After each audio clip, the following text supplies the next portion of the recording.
aproximadamente, e quase todas as grandes fabricantes de mobile estão associadas a esse projeto denominado Android, exceto a Apple, a Nokia e a Microsoft. No meu ponto de vista, um grande diferencial do sistema operacional Android é a maneira que ele trata os aplicativos. Ou seja, ele não é destruído da memória após a sua finalização, e sim somente se o sistema operacional precisa de recurso. Então, é um recurso nada convencional para uma plataforma mobile.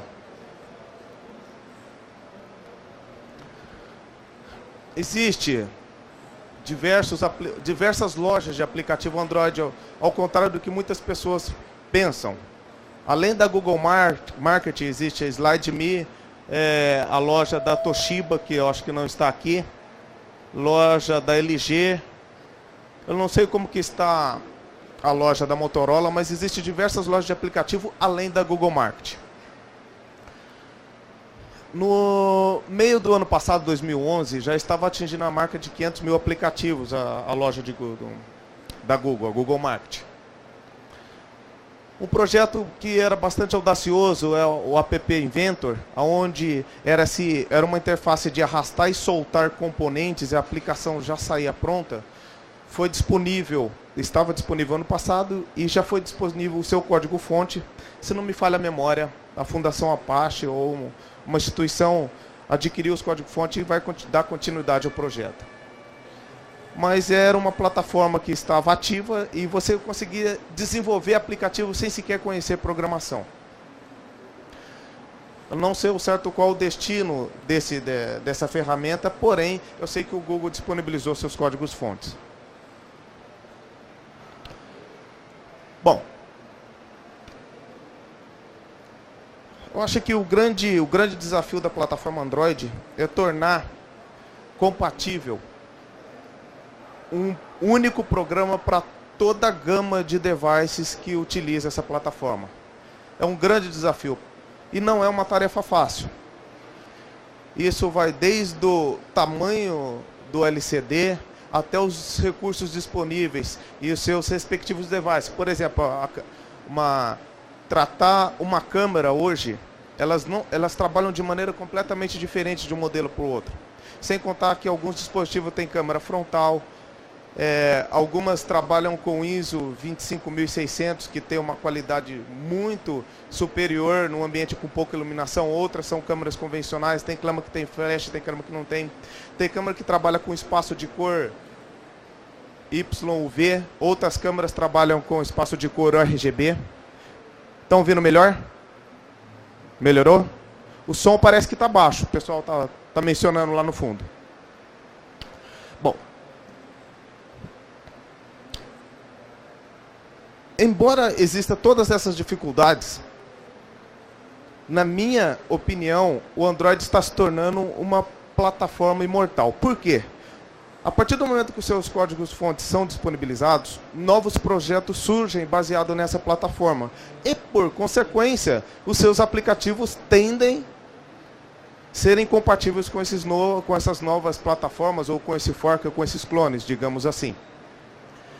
Se pegarmos após a abertura do código-fonte da versão 4 e 3.0, que as duas foram disponibilizadas quase que juntas, se não me falha a memória, o Kindle Fire é baseado no Android, na plataforma Android.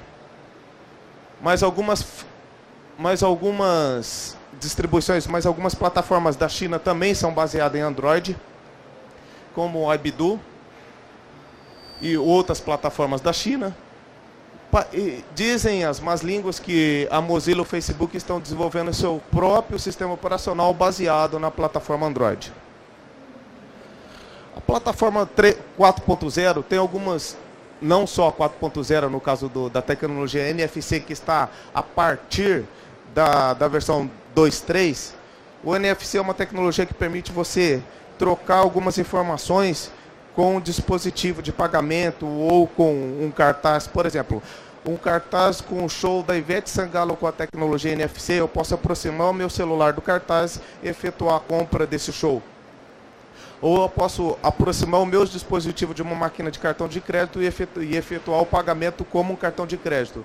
A tecnologia NFC permite eu utilizar o meu celular como um cartão de crédito. Isso já é realidade. Já existem testes operando na China e em outros pontos do planeta. O barômetro é uma outra tecnologia disponível também no Android 4.0, onde dará uma precisão maior ao GPS. Porque devido à pressão do ar eu vou conseguir ter uma qualidade na coordenada da latitude e longitude, principalmente quando o GPS perdeu o sinal com o satélite.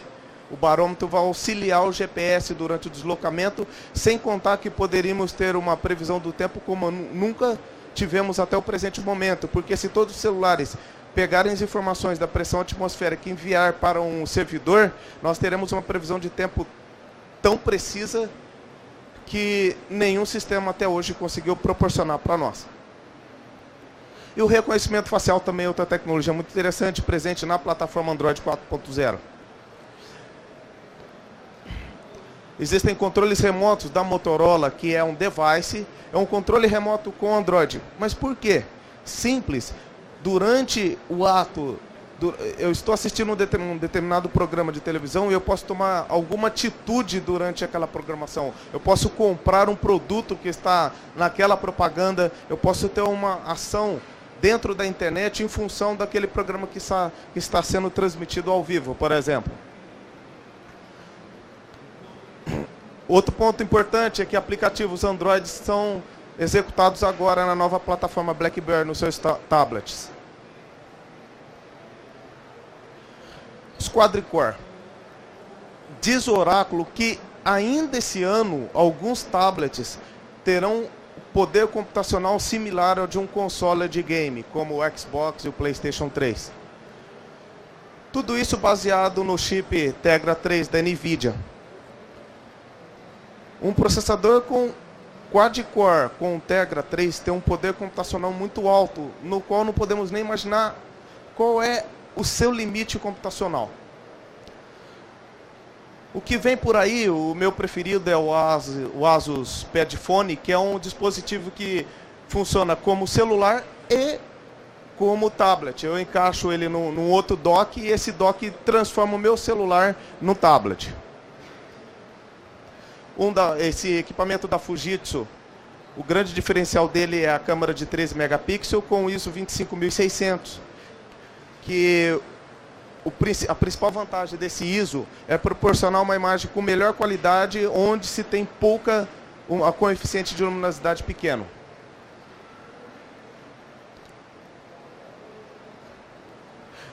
Algumas novidades estão surgindo paralelamente com a plataforma Android, independente da versão 4.0 ou não.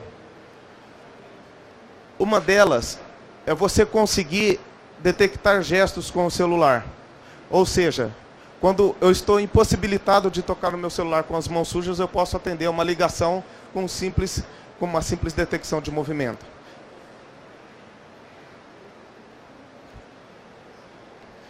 O som está alto aí? Tá bom? Aqui é um vídeo do meu Motorola Atrix, seja como vocês quiserem pronunciar, onde a sua plataforma WebTop está desbloqueada e permite que eu utilize ele como um desktop convencional. Ou seja, uma planilha de cálculo, um editor de texto, um programa de mensagem instantânea, o GIMP. Isso demonstra o que vem por aí e que o celular e a plataforma mobile cada vez mais vai substituir o desktop, o computador de mesa. Se eu não fosse um profissional na área de tecnologia, talvez eu não precisasse mais que um aparelho como esse, onde eu posso digitar a minha planilha, posso redigir um texto no meu editor de texto, posso ter o meu editor de imagem como o GIMP e outros aplicativos qualquer que qualquer desktop disponibiliza para os usuários convencionais. Um fato importante é que o Atrix possui 2 processadores, ele é dual core, e quando eu plugo o meu equipamento no dock, no lapdock, ele usa um processador para o celular, o outro processador para o sistema webtop. Bom, acho que quando eu elaborei essa página, era novidade o Android 2.2. Eu acho que o multitoque já não é uma novidade atualmente. Na época, utilizávamos o Android 1.5, 1.6, era o que mais era comercializado no Brasil. Hoje, o multitouch e a detecção de gestos no touchscreen já é uma coisa comum. Porém, vale a pena mencionar que, quando possível, e se você é um profissional de tecnologia e pretende desbloquear o aparelho, ele permite que você faça algo, ele dá asas a você como programador. Ou seja, eu quero instalar uma VPN no meu celular.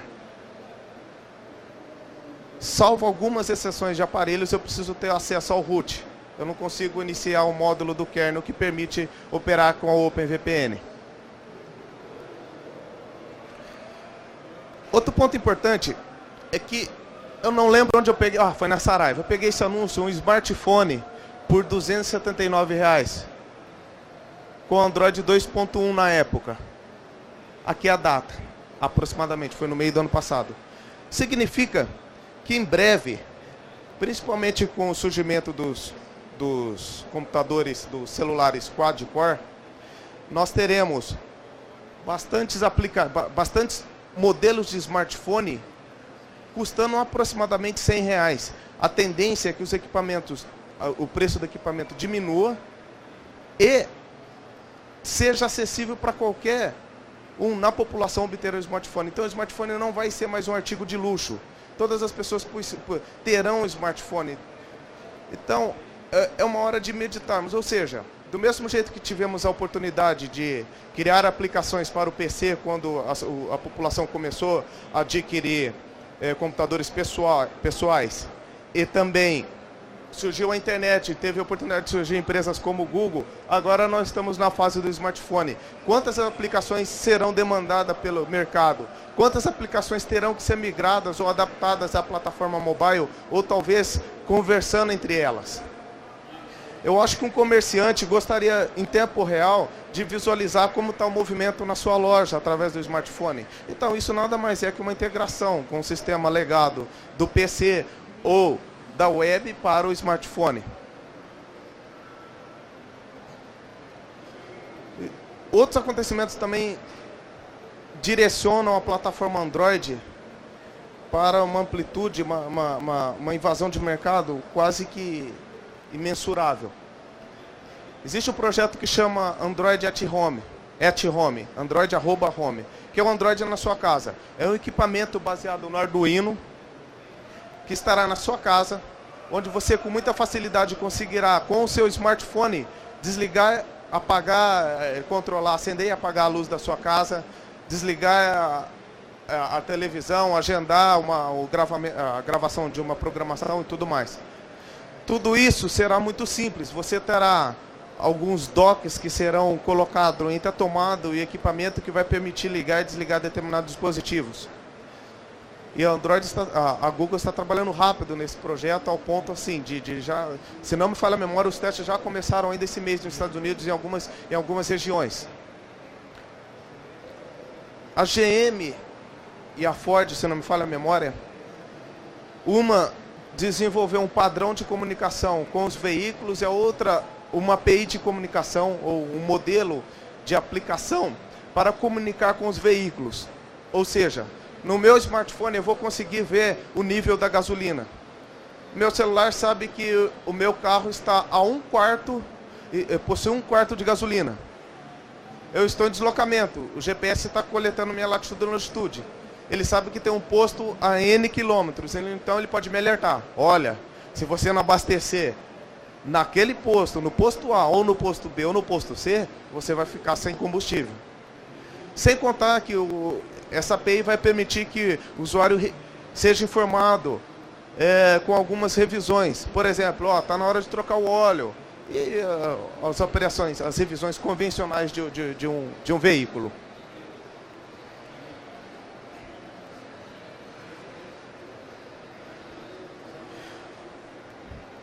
Na minha opinião, um outro ponto muito importante a mencionar é o surgimento das GPUs no smartphone.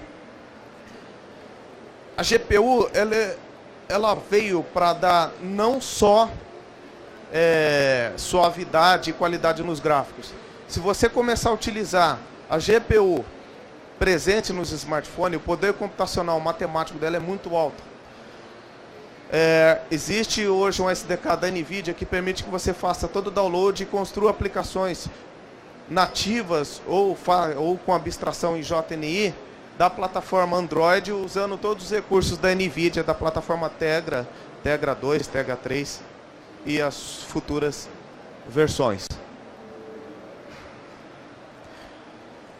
O Android extrapolou a atmosfera mobile. Já existe Android para a plataforma PC x86. Significa que se eu desenvolver, quando eu desenvolvo uma aplicação para o Android, eu vou poder rodar no meu PC. Quando eu elaborei essa palestra, era apenas um protótipo esse notebook. Hoje já é um produto comercial, um notebook híbrido, onde ele roda o Windows 7 e Android. Tá? Então, no meu ponto de vista, é uma revolução muito grande, porque o mesmo aplicativo que eu estou desenvolvendo para uma plataforma mobile que roda no meu celular, no meu tablet, vai passar a rodar no meu computador pessoal ou no meu notebook.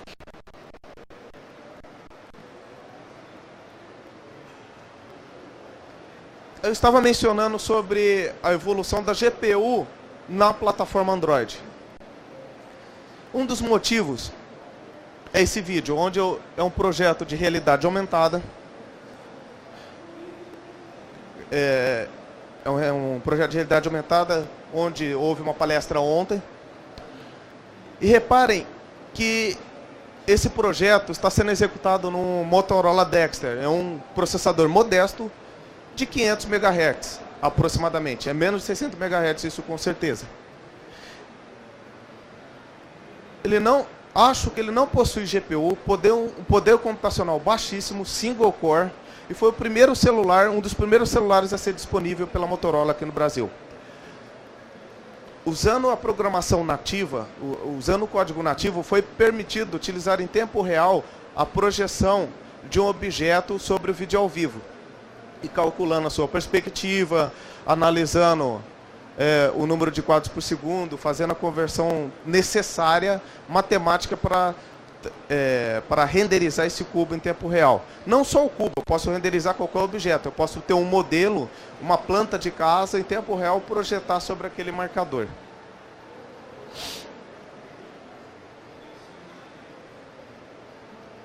Outro ponto importante do por que utilizar a GPU. É preciso utilizar o código nativo. Quando utilizar? Aqui é um projeto de reconhecimento facial do produto da minha empresa, denominado SearchFace, onde eu pego uma foto capturada de um dispositivo móvel e envio para a nuvem. Essa foto me traz o nome do usuário. Quem é este usuário?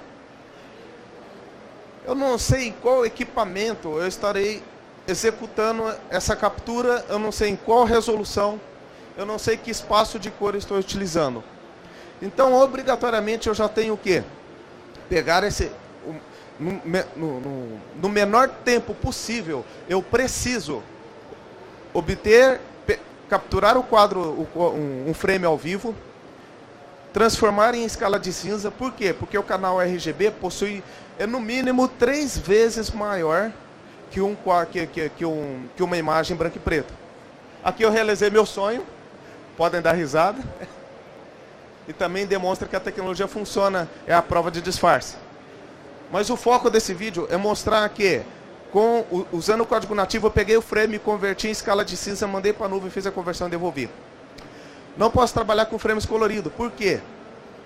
Um vídeo operando a 30 frames por segundo possui o tamanho de, numa resolução 640 x 480, O tamanho da informação dela é 640 vezes 480 vezes 3, se for RGB. Se for RGBA com canal alfa de seleção, é vezes 4 e vezes 30. É muita informação para um processador modesto como esse celular dar conta. Então, nessas horas é que é bem-vindo o uso do código nativo. Indo direto para a mão na massa, a instalação do Android SDK, para instalar o Android SDK, basta baixar o arquivo compactado da sua plataforma, seja o Windows, Mac, descompactá-la. Aqui, obviamente, foi elaborado esse slide na plataforma Linux. Eu descompacto o pacote, entro na pasta tools, rodo a aplicação chamada Android. Um ponto importante é colocar na minha variável path ambiental o caminho de onde foi extraído o meu pacote Android SDK. Após a instalação do pacote SDK, eu tenho que falar com quais APIs eu irei trabalhar.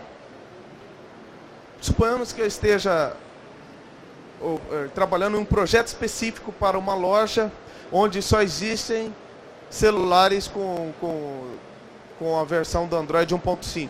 Então, para que eu vou utilizar todas as versões? Eu posso ter diretamente apenas a 1.5 e tudo bem. Isso fica, digamos assim, é opcional. Eu sempre baixo todas as opções.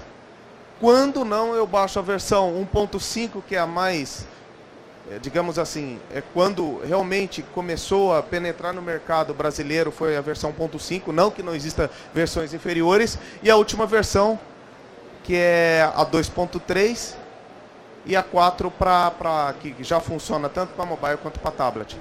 Vale a pena mencionar que a versão 3.0 foi desenvolvida para tablet e até a versão 2.3 era para dispositivo para os celulares. A versão 4 veio para fundir essas duas plataformas. Hoje eu posso desenvolver um aplicativo. Se eu desenvolvo um aplicativo para Android 1.4.0, desculpa, eu não preciso mais me preocupar se é para um celular ou para um tablet. Claro que eu tenho que adaptar as minhas viewers, os meus layouts, eu tenho uma para cada DPI distinta. Então, por exemplo, eu faço um layout para mobile, um layout para tablet de 7 polegadas, que tem uma quantidade de DPI, e o tablet de 10 polegadas, assim sucessivamente. Mas a aplicação em si é a mesma.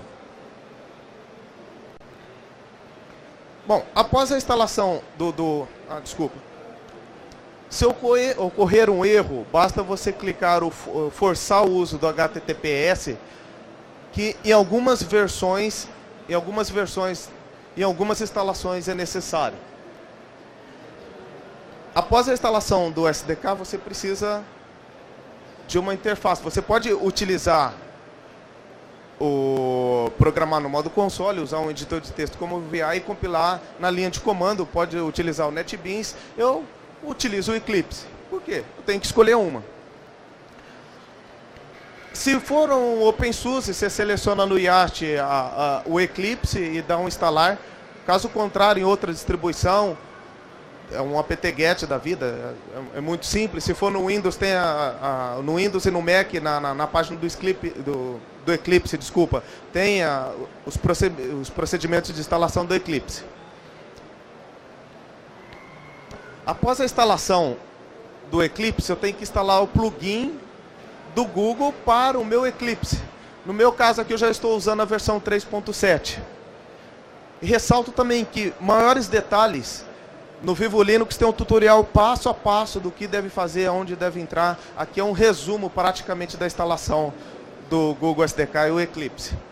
Aqui eu seleciono também o plugin do Eclipse, os SDKs do Google para o Eclipse, o WebToolKit, os seus engines e tudo mais.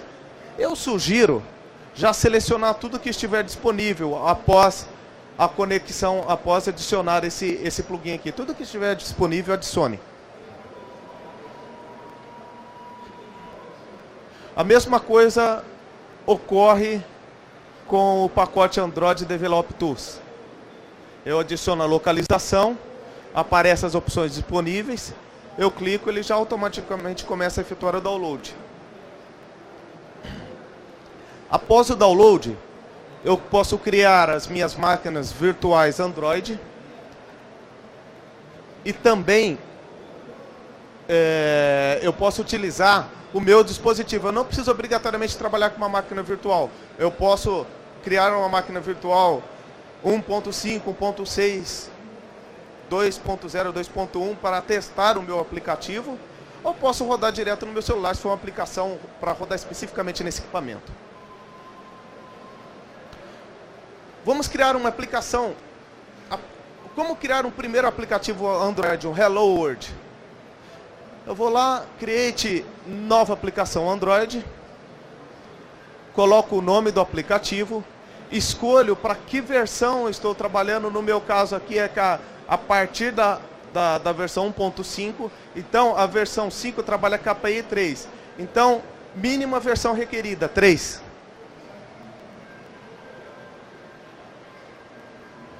Surgirá um texto, eu modifico aqui, eu insiro um objeto, instancio um novo objeto texto, modifico a sua propriedade e exibo essa alteração. Após executar uma aplicação Android, eu terei esse resultado aqui. A string que eu modifiquei aparecerá aqui. Então, isso é um exemplo de como fazer um primeiro aplicativo na plataforma Android e demonstrar que não tem mistério algum. E o NDK, como que eu desenvolvo uma biblioteca em C? Como eu desenvolvo um aplicativo em C? A seguir eu vou demonstrar o como e o porquê e quando utilizar. Para instalar o NDK, que é Native Develop Kit da Google, basta você baixar o pacote e descompactá-lo. Pronto, já está instalado. Não tem que fazer mais nada. Seja na plataforma Windows, Mac ou Linux. Vamos criar novamente um novo projeto. Vamos escolher com qual versão de Android estou trabalhando. Anotem sempre o nível da API. Se eu estiver trabalhando com alguma API da Google, Google Maps ou alguma coisa, eu já coloco 1.5 Google API e não Android 1.5. Aqui o código é similar, porém, no objeto texto, eu vinculo ele ao texto que foi criado ao meu layout, chamo a função em C, sayHello, que retorna uma string e mando exibir. Mas o que é essa função sayHello? Ela é uma função nativa escrita em C que retorna uma string e está nessa biblioteca. Aqui é o meu layout, aqui é a string onde eu estou exibindo o texto. Eu crio entro na página, na pasta do meu projeto que eu acabei de criar e coloquei essas instruções. Digito Java H-O, hello NDK, o class path bin e o caminho da minha classe, do meu aplicativo. Crio a pasta JNI, copio o hello ndk.h para a pasta JNI e entro dentro dessa pasta JNI. O que aconteceu aqui? Esse Java H pegou o meu aplicativo em Java e já criou um .h, o protótipo da função em C, que eu preciso criar para funcionar o meu aplicativo que eu escrevi em Java anteriormente. Aqui eu crio o meu arquivo j.mk, que são as diretivas de compilação do meu aplicativo em C, praticamente. Aqui é o meu programa Hello NDK propriamente dito. Eu retorno uma string. Ele vem em C, eu estou falando que eu vou retornar uma string. Se eu vou retornar uma string, eu retornei aqui. Eu dei um return, new string, padrão UTF, hello NDK. Quando eu dou o NDK Builder, ele já gera a biblioteca para mim. Ressalto que no Application MK eu posso determinar qual é a minha interface binária de aplicação. Pode ser um processador ARM ou um processador x86 ou um ARM mais potente. E quando eu rodar o NDK Builder, ele vai gerar para as duas plataformas que eu especifiquei. Na nova versão do NDK, na versão mais recente, eu posso mandar gerar a minha biblioteca para todas as plataformas de hardware. Quando eu executo o meu aplicativo, ele exibe a mensagem que eu coloquei na minha biblioteca em C, porém, via JNI, a biblioteca retornou a função, a string, e em Java eu peguei esse retorno e exibi na tela. Agora, por que utilizar? Não faz sentido utilizar um código em C para mostrar uma string. Foi como eu mencionei anteriormente. Eu quero trabalhar com um sistema de vídeo captura e quero fazer um processo de visão computacional. Quero verificar se tem uma face diante a câmera. Para isso, eu tenho cálculos, algoritmos matemáticos em cima desses frames. Então, eu tenho que converter o mais breve possível, no menor espaço de tempo, esses frames para a escala de cinza, para grayscale, para que eu consiga processar um algoritmo de identificação de face, localização de uma face, ou se eu quero rastrear um objeto, ou trabalhar com realidade aumentada, seja o que for, e retornar o resultado para a aplicação. Então vamos lá. Num aplicativo como esse, a primeira coisa que eu tenho que fazer é utilizar a permissão do uso da câmera no meu aplicativo. No arquivo Android manifest.xml. Aqui as instruções que eu tenho que colocar no layout, no arquivo layout da minha aplicação, no layout da tela da minha aplicação. Vou importar a classe câmera. Aqui eu inicializei a câmera, propriamente dito. Aqui eu estou trabalhando com o formato JPEG. Criei o parâmetro, especifiquei no parâmetro que é uma JPEG. Determinei a dimensão dela, tá? A largura e a altura. Isso já é o suficiente para começar a trabalhar com o meu dispositivo, com a minha câmera do meu celular. Eu tenho algumas classes importantes numa aplicação de vídeo captura, que é o preview, obter a imagem no formato RAW, que seja sem compressão nenhuma, sem formato algum, e no formato JPEG. E aqui uma rotina de callback do obturador, ou seja, na hora que eu abrir, na hora que o obturador entrou em ação e obteve a imagem, eu entro nessa rotina. Para quê? Simples. Suponhamos que... Simples não, eu vou dar um de vários exemplos. Eu estou desenvolvendo um aplicativo de reconhecimento facial. Suponhamos que alguém intercepte a comunicação com o servidor e troque a foto. Como que eu vou ter certeza que aquela foto veio do dispositivo ou do meu dispositivo? Na hora que eu obtive a imagem, eu posso colocar com esteganografia uma marca d'água, uma criptografia dentro da imagem, sem sequer que a pessoa perceba. Então, após obter a imagem, eu coloco com esteganografia ou com outro algoritmo qualquer, algo dentro da minha imagem, aí depois eu retorno, continuo trabalhando com a imagem normalmente. Se alguém interceptar a minha comunicação, essa imagem que eu coloquei, que eu tentei fraudar a comunicação com o meu web service, com o meu servidor, não vai ter essa marca d'água que eu inseri no ato da captura da imagem. Ou de repente eu quero fazer algum tratamento na imagem antes de sequer de eu colocar alguma compactação nela. Bom, continuando. Aqui é um exemplo de como pegar a imagem recém-capturada e salvar em disco. Aqui, quando eu capturo a imagem, eu estou salvando a imagem cujo nome dela é a data, com milésimos de segundo, para que se eu apertar duas vezes, eu não grave duas imagens com o mesmo nome.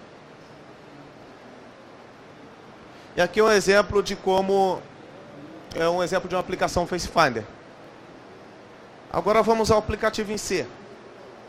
Quando eu chamo, eu posso fazer uma chamada em C, onde eu pego a imagem, jogo com ponteiro, faço a conversão de cor do espaço RGB para Grayscale, Grayscale para RGB, como for, e retorno no ponteiro a outra imagem convertida. Se eu quero converter do padrão Grayscale para RGB, ou de RGB para Grayscale, eu posso fazer essa operação em C aqui, onde eu jogo uma imagem, trabalho com dois ponteiros,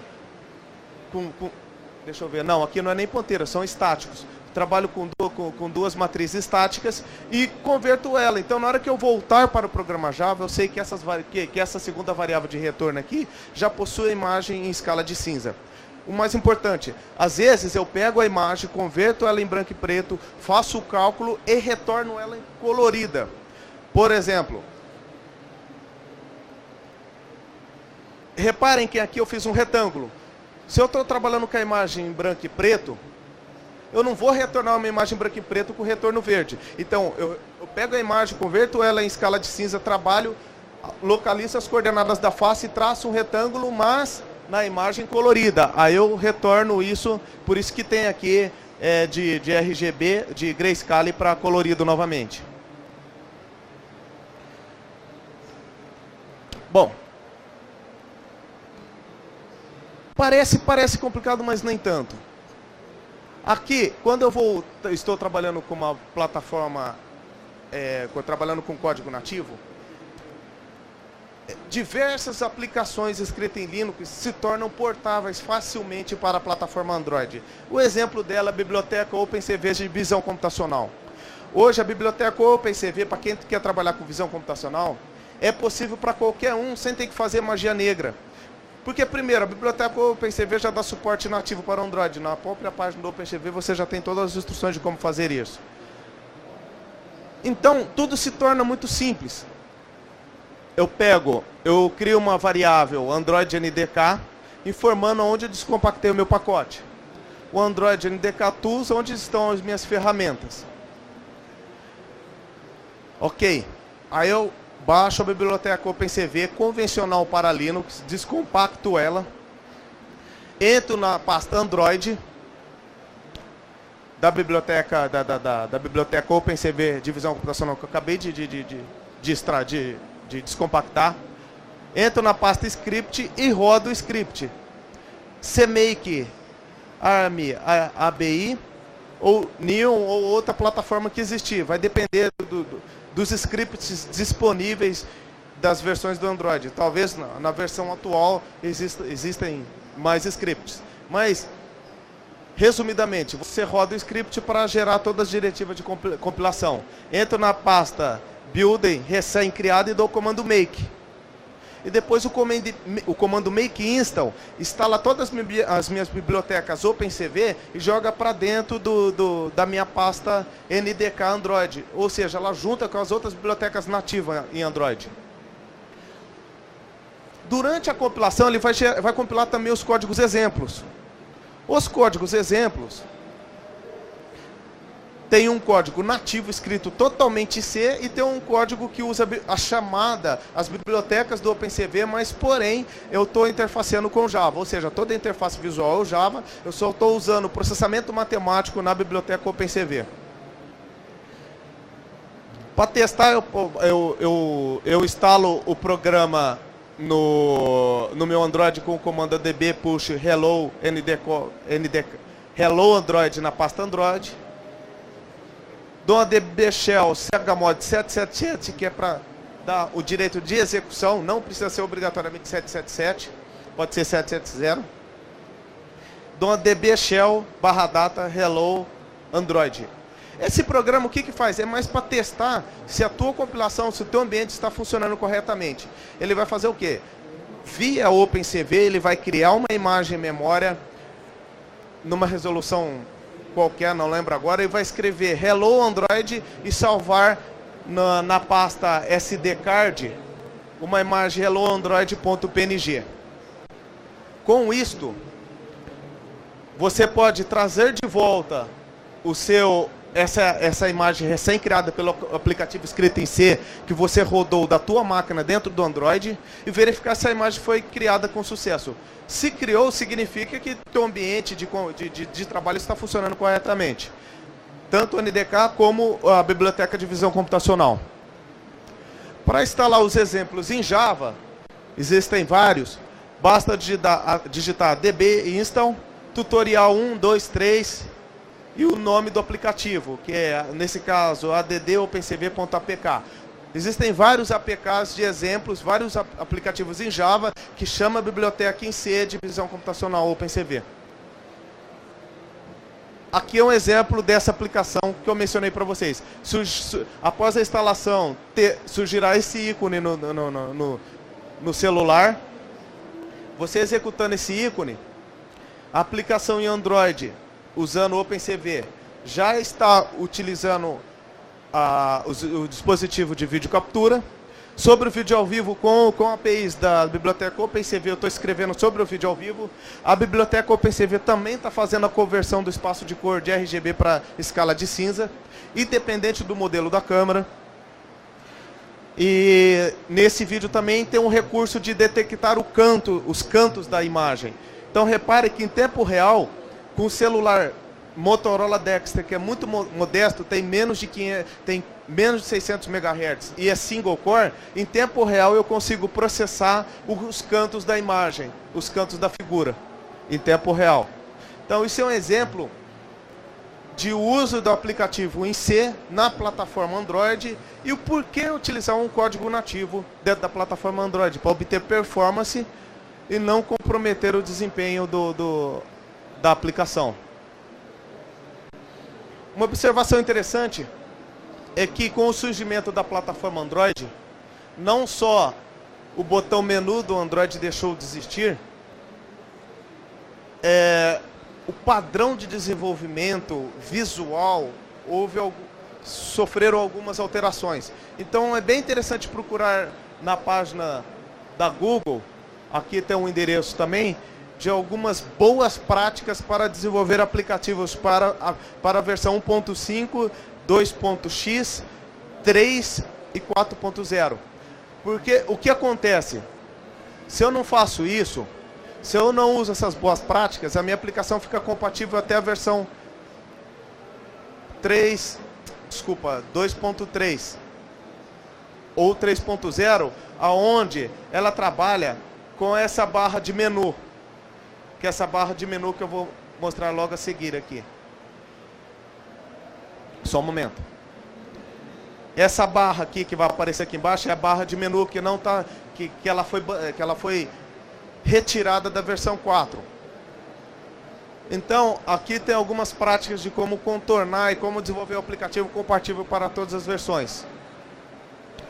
Se isso não acontecer, surgirá esse ícone aqui embaixo e vai acabar com a uniformidade do tamanho dos botões. Por consequência, os botões ficarão menores e acabará com a harmonia e até com a estética dos botões aqui. Então a Google sugere que utilize essas práticas aqui para remover o botão menu e tem outras dicas. A principal é essa.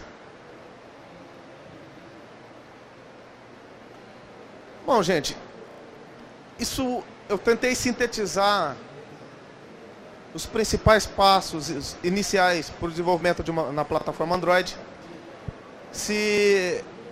Eu quero que, se vocês tiverem alguma dúvida, levantem o braço agora aí, vamos esclarecer agora, eu acho que tem um tempinho.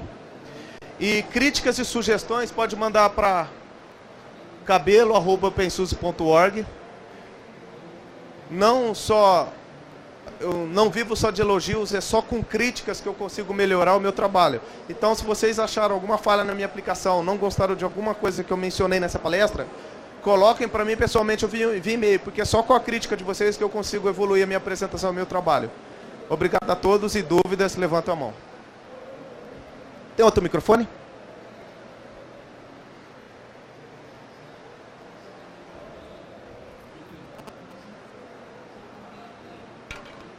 Olá, boa noite. Aqui. Esquerda. Tudo bom? Boa noite. Eu queria saber, na sua opinião, fazendo uma comparação direta entre a plataforma Android e iOS da Apple, quais seriam as principais desvantagens e vantagens entre as duas plataformas? Eu não seria prudente eu responder a sua pergunta porque eu não entendo nada de iOS. Mas a vantagem do Android é justamente ter a plataforma aberta. Ou seja, Os fontes do Android estão disponíveis na internet. Trabalhar com o padrão aberto, a vantagem do Android é as mesmas vantagens do software livre. Embora a plataforma, embora existam algumas versões personalizadas, o núcleo, a raiz principal do Android está disponível na internet. Essa é a principal vantagem. Eu não posso criticar a plataforma, falar, ó, isso no Android é melhor que aquilo, porque eu não conheço nada. Eu estaria, é muito fácil para mim criticar o iOS. Eu sou um desenvolvedor Android. Não sou favorável ao software proprietário, mas também é uma excelente plataforma. E tem um fato muito importante. Hoje os desenvolvedores estão desenvolvendo o aplicativo tanto para Android, tanto para o iOS. Ou seja, eu não vejo uma aplicação de sucesso rodando apenas na plataforma Android, porque o mercado está dividido entre iPhone, iOS, Android, agora está surgindo o Windows Phone. E é natural, porque o mercado é muito grande para ficar restrito a apenas duas plataformas.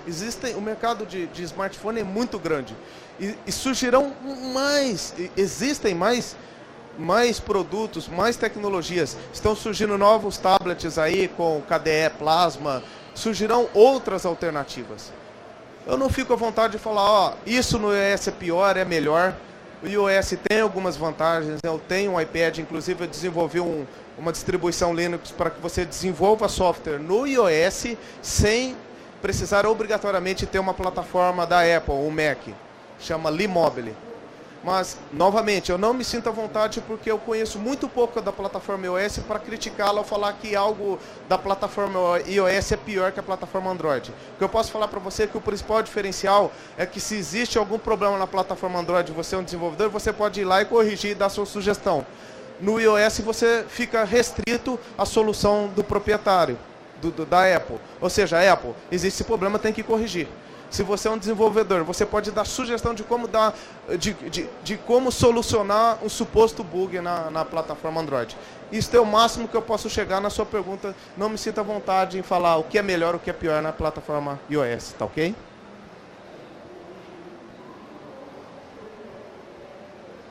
Outra pergunta? Ali. Alguém levantou a mão aqui também, não lembro quem foi. Como? Ó, o site já está disponível no site da Campus Party, tá? Porém, caso vocês não encontrem, que está muito fácil lá, é só entrar na palestra Software Livre Android, envie um e-mail que eu disponibilizo o link para vocês. Quem está com o microfone? Pode falar. Boa noite. Gostaria de saber, em relação à segurança das aplicações no Android, que no iOS, quando se submete um aplicativo, ele passa por uma análise e demora um tempinho para ser aprovado pela Apple. Já o Android não teria tantas algumas restrições, alguns travamentos em relação a isso. Gostaria de falar que os aplicativos estão no momento. Eu não posso negar que a Apple é bem mais crítica com os aplicativos do que o Google. Porém, o efeito colateral dessa política da Google foi os malware, ou que eu não gosto nem de chamar vírus. Vai sair até um pouco da sua pergunta, mas vírus para mim, gente, era na época do XT, em 1989, o vírus ele se atachava em outro executável, ficava em memória, eu tirava o disquete, ia para outro... Cara, era uma engenharia de software, era quase uma obra de arte. Hoje, vírus para mim, eu não considero vírus o que o pessoal menciona.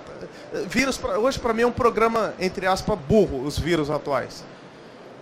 Os vírus, em 1989, eram programados em assembly e você sequer sabia que ele estava alocado na sua memória. Ele passava de um executável para o outro sem você perceber. Mas, o principal, voltando à sua pergunta, não podemos negar que o número de aplicações mal intencionadas aumentou bastante. A Google está tomando as suas providências, está tendo resultado. E eu acho, se não me falha a memória, já está entrando em ação na Google Market as suas iniciativas. E, paralelamente, esta semana, ou a semana passada, o exército norte-americano passou a utilizar o Android em virtude da sua segurança. Então, isso responde que o Android é seguro. Existe uma lacuna, deu-se espaço, a falta de crítica do Google Marketing deu abertura para que tenha aplicativos maliciosos. Isso já está sendo resolvido, aconteceu, é fato, mas não foi algo tão assustador, digamos assim. E algumas modificações foram feitas paralela ao kernel do Android, o kernel do Linux do Android, que é o SE Linux, que também e tem uma versão é similar ao app-ermon da SUSE, que é uma proteção em volta do kernel e seus aplicativos. E logo, e olha se isso não entrar para desenvolver para a versão oficial do Google. Eu li muito por cima, eu estava até vindo para a palestra de ontem, não deu para dar devida atenção à matéria. Mas existe os códigos fontes disponíveis de um kernel, de um SE, de um Security Linux, de um kernel do Linux protegido. Mas a minha maior resposta de segurança com relação à plataforma Android é o exército começar a deixar de usar a plataforma BlackBerry para utilizar o exército americano e utilizar a plataforma Android. E não se esqueça que o Obama utiliza o Android, o exército americano, onde as ligações têm que ser criptografadas e não podem ser grampeadas facilmente. Então, se o Android fosse menos seguro que as demais plataformas, ele não seria escolhido a plataforma oficial do exército norte-americano. Tá ok? Aqui, Alessandro. Aqui, ó. Tá difícil. Ah, tá ok. Muito legal a sua palestra. E eu já fiz alguns testes iniciais com Android e uma das dificuldades que eu encontrei foi em relação ao emulador dele. A velocidade de carregamento para você fazer testes com o emulador dele. Algumas sugestões indicadas foram rodar o próprio Android no VirtualBox ou com outra solução de virtualização ou mesmo no dispositivo. Tem algum avanço nesse sentido para melhorar um pouco o emulador dele? Ou a ideia mesmo é trabalhar com o dispositivo ou quem sabe novas máquinas virtuais para VirtualBox? Boa pergunta. Bom, realmente é uma deficiência devagarzinho, algumas coisas eu vou expondo na primeira pergunta do nosso amigo. Uma das coisas que eu acho geniais na plataforma, no SDK da Apple, é que quando eu compilo um aplicativo para o iPad, ele gera uma JVM para o x86. Tá ok? Já no Android não. Porém, houve modificações significativas na última versão do SDK do Android. Porque vemos e convenhamos, o SDK, o Android 3.0 e o 4.0 trabalha muito com aceleração de hardware em virtude daquele efeito tridimensional que ele faz ao mover de um desktop para o outro, de uma página para a outra. Qual versão do Android da SDK que você está utilizando? Já é a última? Como? É a 3? Tá. Existem algumas dicas para você tornar mais performática a sua VM, que é alguns parâmetros que você coloca na linha de execução do QEMU. É um parâmetro que você coloca na execução do QEMU numa das abas de configuração do Eclipse, porque no Eclipse você configura os parâmetros que você vai passar para o QEMU, que é a base da virtualização do Android. Mas a última versão do SDK trouxe mudanças significativas nesse ponto. Mas, novamente, não chega aos pés do SDK da Apple. Tá aí uma coisa que o iPhone realmente é bem interessante. Por quê? Quando eu vou executar, a JVM ele gera código nativo para o x86, porque eu estou num PC. Tá ok?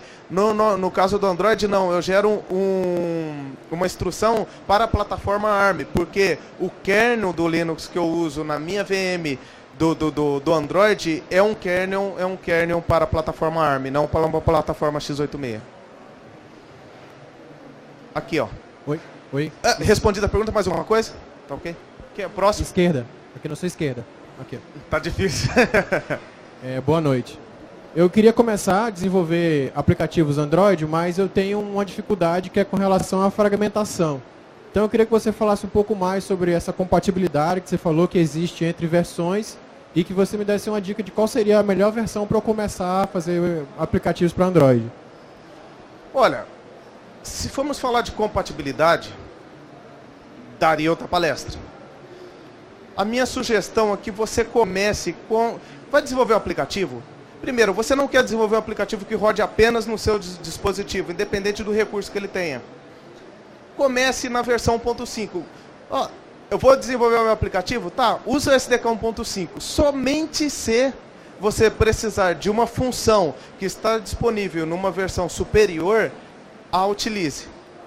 Claro que isso tem um efeito colateral. Tem bugs que foram corrigidos na versão 1.6, 2.0. Se eu estiver trabalhando com aceleração de hardware ou gráfico 3D, utilizando OpenGL, eu já vou sugerir você começar da versão 2.2 ou superior. Então vai depender muito do aplicativo que você está utilizando e qual a finalidade do seu aplicativo, para ver em qual versão você começa. Porque, ressalto, dependendo da sua necessidade, dos problemas que você enfrentará, você não vai conseguir retrocompatibilidade. Tá ok? Mas é um caso muito específico, requer uma palestra para explicar caso a caso. Eu vou usar código nativo ou não? Estou usando aceleração de hardware ou não? Vou usar OpenGL? O que eu estou utilizando? Qual o recurso? Qual o impacto que eu estou utilizando? Mas respondendo bruscamente, genericamente a sua pergunta, comece fazendo a aplicação para o Android 1.5. Se for uma aplicação que não exija muito recursos especiais. E assim, conforme vai aumentando a demanda, a necessidade, você vai subindo a aplicação. E mesmo porque o Android 1.5, a versão 1.5 tem bem menos recursos que a versão 4. Então, até o aprendizado fica mais tranquilo, você já não tem um bombardeio de recursos. E claro que eu não vou falar para você ficar 1.6, 1.5, 1.6, 2, não. Vai para 1.5, pula para 2.3, vai para 3.0, se não tiver com muito tempo, já pula da 2.3 para 4.0. Depende também da necessidade do aplicativo. Se for um aplicativo que vai rodar só em tablet 4.0, aí já vai direto para o tablet, já enfrenta os problemas de memória. Existirão, é inquestionável. Existe hoje um grande problema na 4, resolveu-se muito na 4.0.3. Resolveu muitos problemas de compatibilidade, porque o Android, ele tem a facilidade de ser uma plataforma aberta, de vários fabricantes conseguir obtê-lo e utilizá-lo na sua plataforma de hardware. Porém, a grande gama de dispositivos gera o problema de compatibilidade entre eles. Uma simples câmera pode gerar imagens com frames no espaço de cor RGB, outra na YV, e isso já é o suficiente para já dar muita dor de cabeça com o código nativo. Tá ok? Próxima pergunta. Boa noite. Eu queria saber se tem previsão de alguma versão tipo final ou universal do Android que não precise ficar trocando toda a versão, só por meio de atualizações. Porque o que eu vejo é vários celulares muito bons acabam morrendo porque as empresas não desenvolvem atualizações para ele, aí ele fica travado em sistemas antigos. Exato. Eu acho que a Google, ela soltou a versão 3.0 com o sentido de não perder mercado. Foi a necessidade mercadológica e não tecnológica. Eu acho que a versão 4.0 acaba com toda essa confusão e você está coberto de razão. Porque, imagina um celular... Primeiro que os celulares hoje não recebem atualização. É muito... Principalmente aqui no Brasil. Eu tenho o Motorola Trix, não recebi atualização. O Dexter, eu não sei se ele recebeu atualização. Ele também não recebeu atualização. Embora eu instalei o Android 2.3, eu tive que desbloquear e assumir o risco. Existem algumas exceções, como o Motorola Def, se não me falha a memória, recebeu a atualização do 2.1 para o 2.3. Mas é muito raro os celulares receberem atualizações. Eu acredito que a partir de agora, com os celulares com versão 4.0 ou superior, vai minimizar e muito esse problema. Mas, cara, sinceramente, talvez sempre existirá uma linha de corte. O software evolui, o hardware também. Vai chegar uma hora que não vai ser previsível e não vai ser compatível uma determinada versão para aquele determinado hardware. Então não vai sofrer atualização. Isso é uma outra desvantagem da plataforma Android, porque ela, por ser aberta, ela é compatível, ela acabou surgindo nos mais variáveis hardware e acaba tendo essa dificuldade de atualização, tá ok? Eu não tenho conhecimento suficiente para entender o porquê um determinado fabricante não disponibilizou a atualização. Eu não tenho capacidade de entender essa decisão. Seria prepotência da minha parte. Será que ele não fez atualização para vender um modelo superior? Será que não foi proposital? Algumas coisas não, que são até prejudiciais. Um aplicativo não roda no celular no modelo A, B e C. Isso eu acredito que vai minimizar e muito com a versão 4.03, em virtude dos bugs que foram corrigidos, tá ok? Boa noite. Próxima pergunta? Aqui. Sim, eu comecei a programar no final do ano passado para Android, só que eu não tenho muita noção ainda e eu tenho dificuldade quando vai, um exemplo, você insere uma caixa de texto ou uma imagem no seu aplicativo e quando vai aumentar ou diminuir, você não tem a precisão, tem que ser aquele negócio full ou um quarto, tem como, um exemplo, tá como se fosse uma porcentagem, você colocar exatamente onde você quisesse.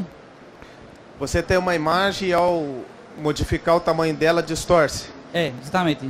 Tá. De uma tela para outra, no caso. Com qual objeto você está trabalhando? Com image? Sim. Tá.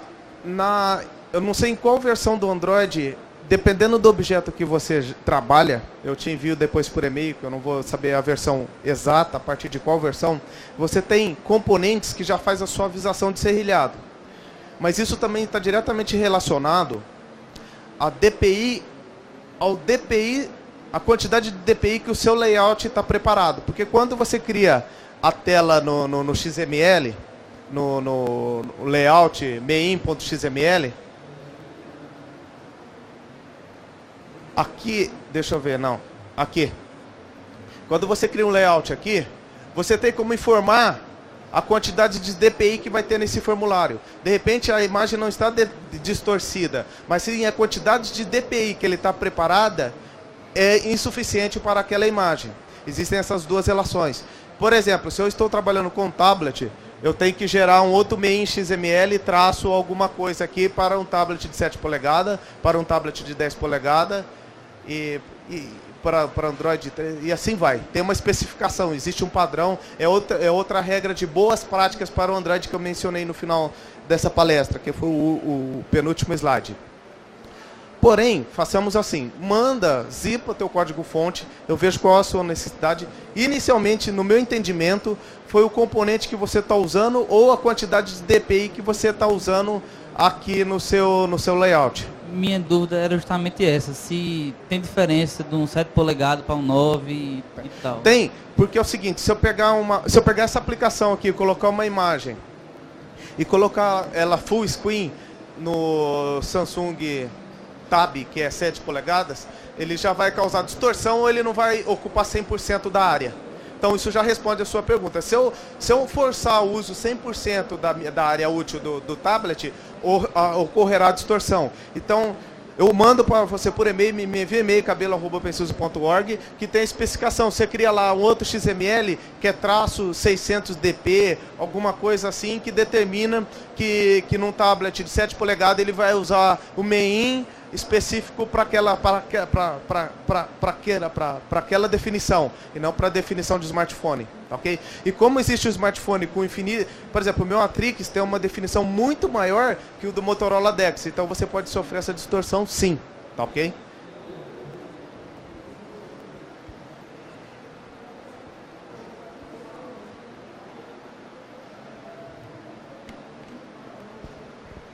Oi. Pode falar. Minha dúvida é meio simples. Pode falar? Às vezes alguns aplicativos estão fala que não está disponível para o meu celular, que é Android 2.2. Só que se eu encontro esse aplicativo na internet, eu consigo pôr ele roda normalmente no celular, nem trava, assim. Só que tem muitos aplicativos que, se você for no market, você não consegue baixar, porque ele fala que não é disponível para o meu modelo. Isso ocorreu comigo também. Existem dois fatores que gera esse erro. Um É uma manutenção, por exemplo, tá...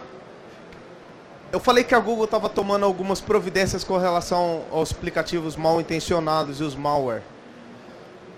Às vezes, alguma manutenção está sendo efetuada no banco do aplicativo do Google Market, e justamente ele está disponível lá, ele está lá, mas está sob manutenção, então você não consegue instalar. Agora, porém, existem aplicativos que sofrem um bombardeio de reclamações, aí a Google acaba, falou, vamos ver o que está acontecendo, e acaba não disponibilizando para nenhum, quase que para nenhum equipamento, a não ser o equipamento cujo sofreram um bombardeio de teste dentro da própria Google. O exemplo foi um aplicativo que eu procurei, acho que foi o Google Shopper, alguma coisa assim, não lembro. Eu tenho cadastrado o Motorola Dexter, o Motorola Zoom, o Samsung Tab e o Atrix. Não estava disponível para nenhum dos 4. Então, esse aplicativo não funciona, eu estou sofrendo alguma manutenção. E era um software da própria Google. Tá ok? Então, resumidamente, ou ele está sofrendo manutenção, já aconteceu do software não disponível, passou aproximadamente meia hora, ele estava disponível. Então ele estava sob manutenção, ou ele sofreu um bombardeio de reclamações, então ela desabilitou para todos os modelos, foi fazendo os respectivos testes nas mais diversas plataformas e foi soltando conforme passou na sua homologação da própria Google, entendeu? É uma dedução, não sei, foi duas ações que me chegaram que me fizeram chegar nessa conclusão, tá ok? Outra pergunta?